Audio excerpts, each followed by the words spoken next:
Hi guys, I'm so glad you came back for the second class, and let's get started. So open up your Photoshop,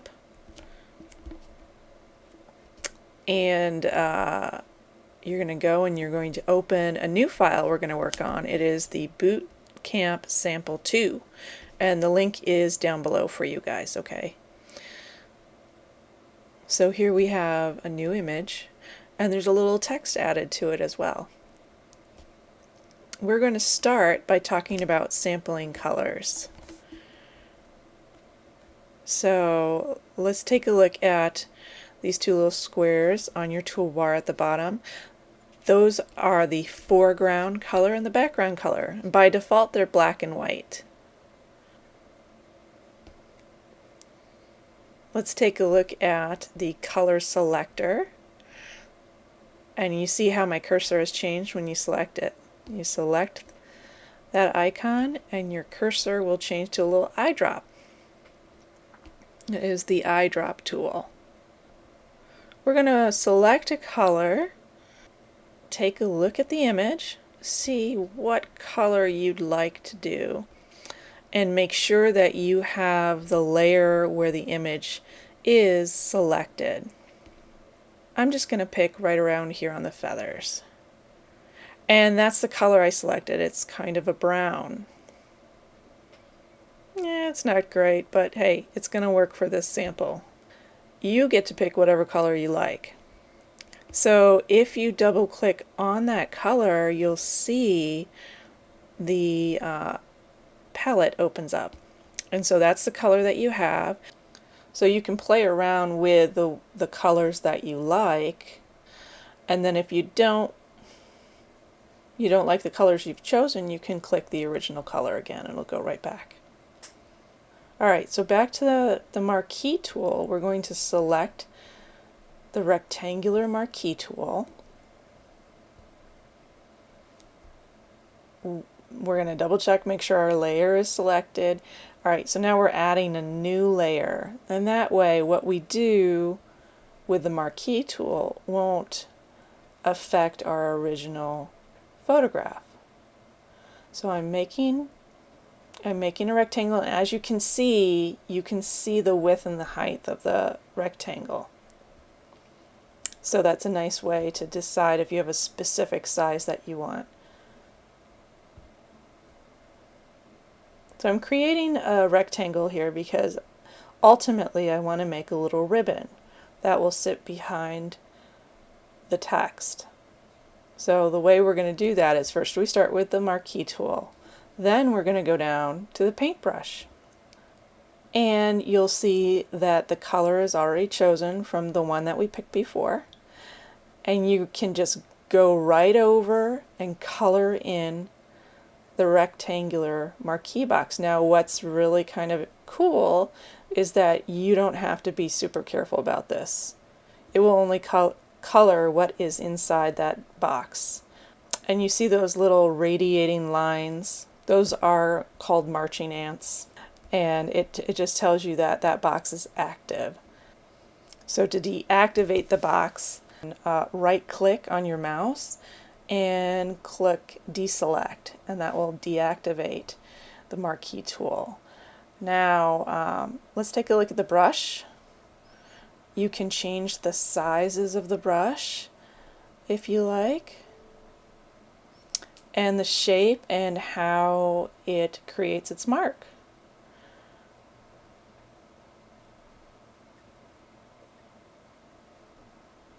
Okay, now there's different ways that I was on dissolve. I'm placing it back to normal, and that's probably where you want to start.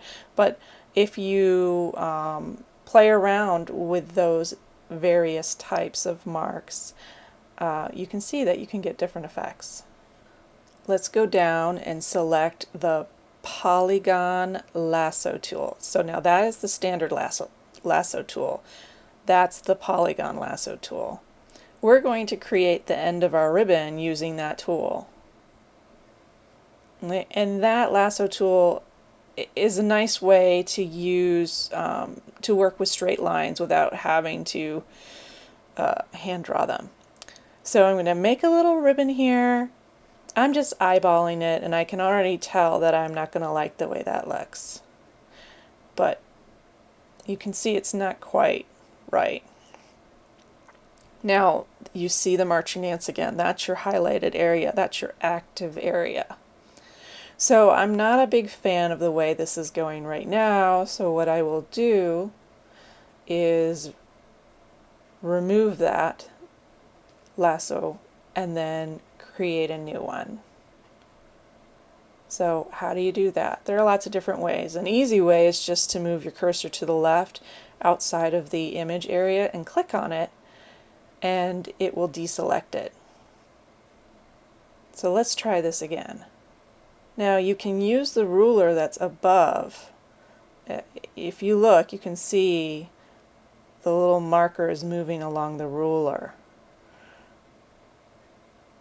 And that can help you center things.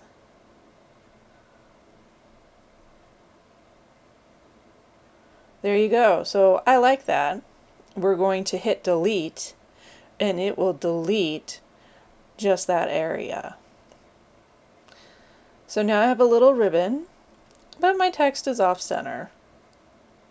I'm going to make sure that the right layer is selected, my text layer, and then I'm going to use my move tool, which is the top icon, and just rearrange it so it looks the way I'd like it to look.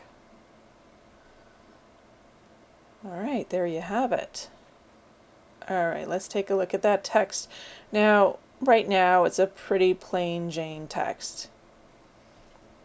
We're going to go up the options bar, and we're going to see what we have. So that's showing us that our text is horizontal, and if you look, you'll see that it's Arial, which is a standard text. I'm going to want to change that. Now I have a lot of different fonts that you probably don't have, so you may not have the one that I choose.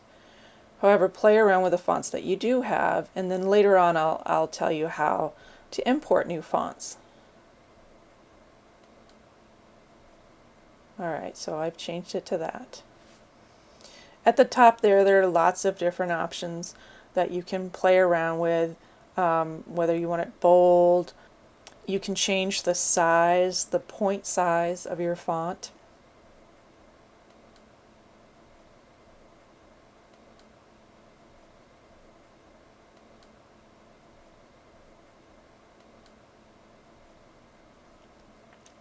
You can make your font crisp or strong or smooth, depending on what look you want.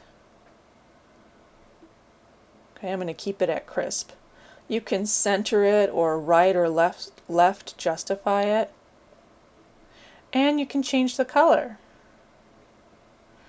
So if you click on that color, you'll see the color palette opens up. If you want to change the color of your font, you need to go back to your text and select it, and then go to the color palette and play around with the colors. There's the color picker, so you can just play around with one of those colors. I'm just showing you what it looks like. Okay.